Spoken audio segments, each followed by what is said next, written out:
Nasa ikaapat na linggo na tayo sa panahon ng Pasko ng muling pagkabuhay. At katulad ng nabanggit sa atin kanina, ang ikaapat na linggo sa panahon ng Pasko ng pagkabuhay ay linggo ng mabuting pastol. Good Shepherd Sunday. Ngayon rin ay linggo ng pananalangin para sa mga bokasyon. No?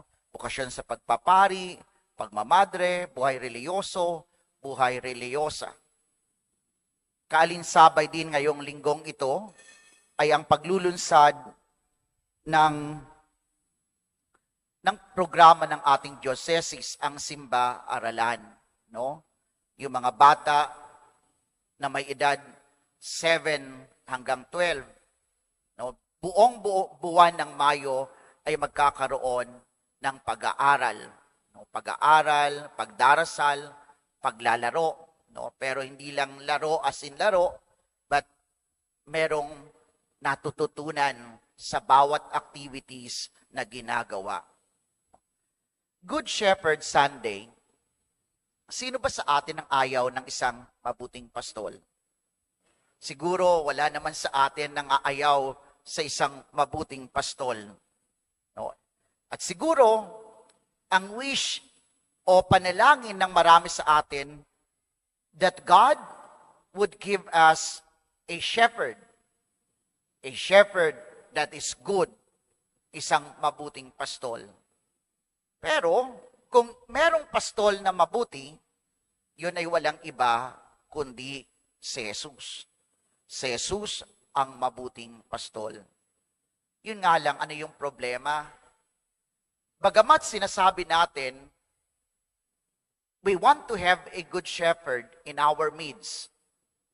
And sa totoo lang, ang Diyos hindi nagkukulang. Nagbibigay siya ng mga pastol. Nagbibigay siya hindi lang basta mga pastol. Binibigyan din niya tayo ng mabubuting pastol. But unfortunately, ano yung problema? Hindi lang naman yung kakulangan ng pastol na mabuti. Ang problema rin is yung tanong na, do we recognize the voice of the good shepherd? No, sinasabi natin gusto natin ng mabuting pastol, but the choices that we make, the actions that we do, yung mga aksyon na ginagawa natin, hindi naman tumutugma doon sa sinasabi natin, gusto natin ng mabuting pastol. Bakit po? Kasi minsan, pagka merong mabuting pastol, hindi naman siya ang pinipili natin . Pagka minsan merong mabuting pastol, hindi naman yung tinig niya ang pinakikinggan natin . Kasi kung ano yung gusto natin, yon ang pinag-uubra, yon ang pinagahari natin. Kanya nga, napakaganda ng larawan na binibigay sa atin ngayon ng mabuting balita. Ano ba yung larawan na binibigay sa atin maliban dun sa larawan ng pastol? Sinasabi sa atin ng ating Panginoong Hesus ay siyang pintuan na dinaraanan ng mga tupa. Pumapasok, lumalabas ang mga tupa sa pamamagitan ng pintuan na ito. At para maunawaan natin, no, alam niyo po, sa Israel o sa iba pang mga pastoral tribes, sa mga tribo na nangangalaga ng mga kawan, meron pong tinatawag nating mga kraals. Ano ba itong mga kraal na ito? Yung kraals, parang koral, enclosure. Enclosure. Dito pinapapasok yung mga tupa. Siyempre, dumaraan sa isang pintuan. No? Kaya, yung hindi nagdaraan sa pintuan, sa tamang daan, hindi yun pastol. Magnanakaw. Diba? Pero, pagka yung tupa pumapasok doon sa loob ng kraal, yung movement ng mga tupa, merong limitation. Diba? No? Kasi nga, merong enclosure . May limitation yung kanilang movements. Pero, anong kahulugan nun? Yung mga tupa na pumapasok sa loob ng kraal, ang ibig sabihin nun, they surrender themselves, they entrust themselves doon sa shepherd, doon sa tupa.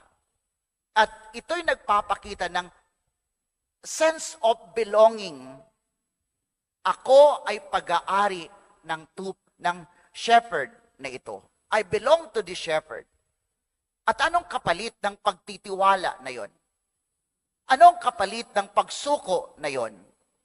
Ang kapalit nun, yung shepherd, inaaruga yung tupa, sinisiguro yung kaligtasan, no, sa loob ng kraal, no, ng kural.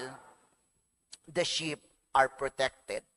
And then pagka inilalabas, pinapastulan ng shepherd, dinadala sa isang masaganang pastulan. No? Pero para mangyari yon, the sheep surrenders, no, themselves to the shepherd. Pinagkakatiwala nila ang kanilang sarili doon sa pastol. Alam nyo, sa mundong ginagalawan natin, maraming tinig. There are also a lot of doors, maraming pinto. And the different doors, the different voices na napapakinggan natin may lead us to different paths. Maari tayong dalhin sa iba't ibang mga daan. Maaring dalhin tayo sa iba't ibang karanasan o uri ng buhay. Pero iisa lang ang pinto na nagdadala sa atin sa totoong buhay. Yun ay walang iba kundi si Jesus. Kanya nga, in the midst of the world, no, mahalaga that we learn to recognize the voice of the shepherd. Sana mapakinggan natin at makilala natin ang tinig ng mabuting pastol. Alam nyo, last Monday, we had our recollection sa seminaryo. No? Yung speaker, isa sa mga binahagi niya, no? Sabi niya, kasi the talk is about social media, about AI. No? Kahit kaming mga pari, nag-a-update din, about this social media, about AI. No?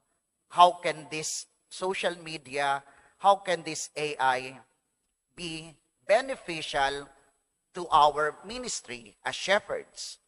Pero sabi niya, he mentioned one case, isang kaso, na minsan kaya nga din kailangan talaga ng pagpapastol. Nag-mention ng isang case. Sa isang university, no, somewhere here in the Philippines, there are cases of students committing suicide. Nagsusuicide. And nang mapag-imbestigahan, nang mapag-aralan yung case na yon, ang reason pala kung bakit nagko-commit ng suicide yung mga students is that because instead of having a relationship with isang taong matanda na magbibigay ng maayos na pasya, kaibigan, mabuting kaibigan, o kaya lumapit sa isang pari o kanino man na magbibigay ng good advice, these students would ask AI. No? Tinatanong yung AI. No?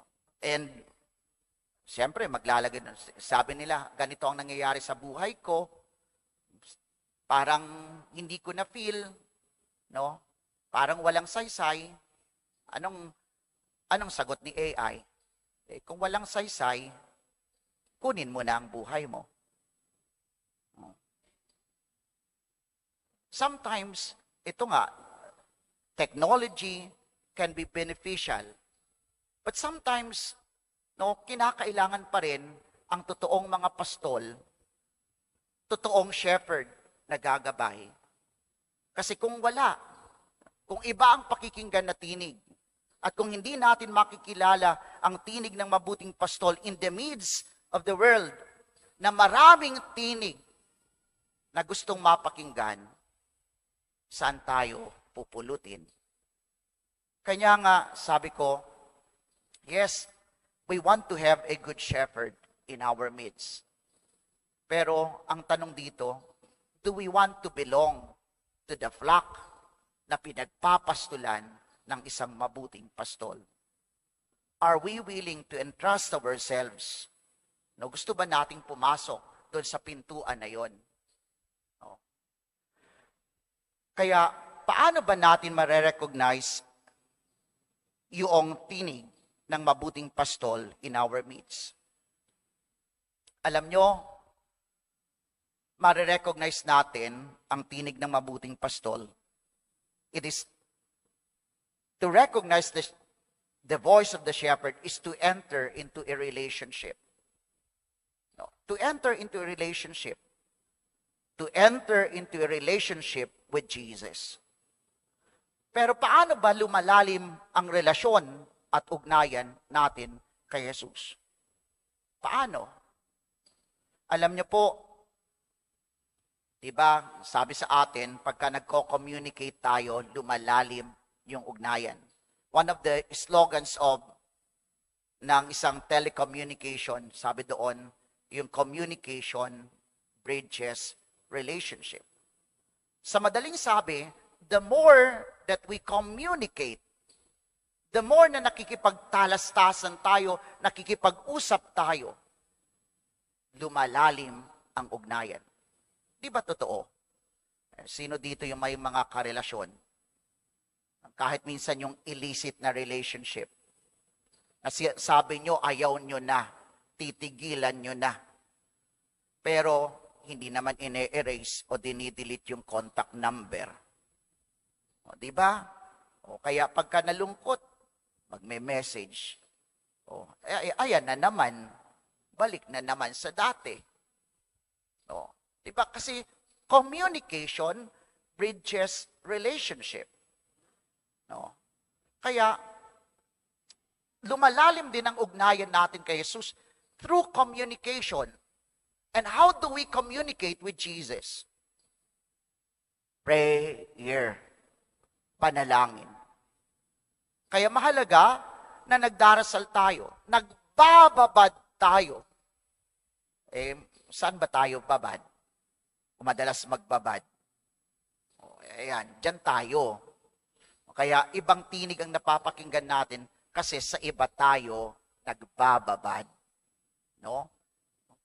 Mahalaga that we learn na yung pananalangin, it is there that we deepen our relationship with Jesus. It is there that we recognize the voice of the shepherd. Ano pa? Magbasa. Magbasa ng hindi ng comics lang, hindi ng kung ano lang. Magbasa ng Bible. Saint Jerome, sabi sa atin ni San Jeronimo, ignorance of the Bible is ignorance of Christ. Diba?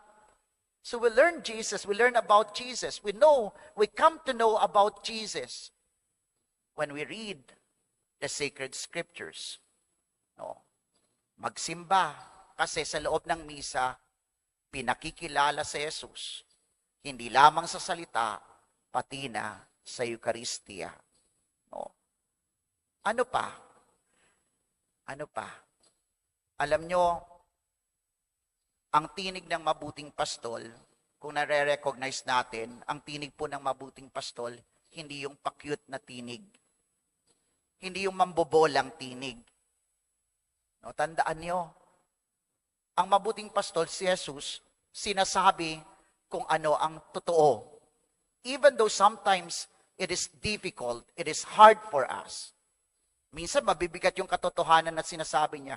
Di ba sabi ni Jesus, gusto nyong mapunta sa langit, Anong sinabi niya? Enter through the narrow path. Pumasok ka sa makipot na daan, sa makipot na pintuan. Hindi sa malawak. Hindi rin niya in-invite tayo, ang invitation ni Jesus, if you want to follow me, pick up your cross. Deny yourself. Hindi niya sinabing, halika dito, masarap dito, happy-happy tayo. Hindi naman ganun eh. Oh. Iba ang sinasabi ng mabuting pastol. Ang mabuting pastol, pagka meron tayong mga mali, would convict us of our sins. Ko-convict tayo sa mga maling nagagawa natin. Pero yun nga, ang kaibahan, the Good Shepherd will never condemn each one of us. Kino-convict tayo, pero tinutulungan tayong bumangon at magbago. Yun ang tinig ng mabuting pastol. Habang nagninilay ako, alam nyo, di ba yung mga cellphones natin, no? Yung mga bagong cellphone, pagka nagpicture tayo, gumaganda kayo, di ba? Pumopogi. Unlike before, di ba? Pagka hindi ka talaga maganda, hindi ka maganda eh. Kahit anong pilit mo eh. Pagka hindi ka photogenic, hindi ka talaga photogenic eh. Eh ngayon, pagka nagpicture ka, yung mga butas-butas na mukha, kumikinis. Kasi napi-filter. Pero tayo, magaling mag-filter yung cellphone. But do we know how to filter the voices na napapakinggan natin? Do we know how to filter the doors na pinabubuksan sa atin? Alam ba natin kaninong pintuan ito, kaninong boses ito? If we want to belong to Jesus, the Good Shepherd, we must learn to recognize His voice. At kapag na-recognize natin yung boses niya, doon tayo dumaan. Doon tayo isuko natin ang ating mga sarili sa Kanya. Walang ibang daan patungo sa buhay na ganap at kasiyasiya, kundi sa pamamagitan lamang ni Jesus, ang mabuting pastol. Magsitayo po ang lahat.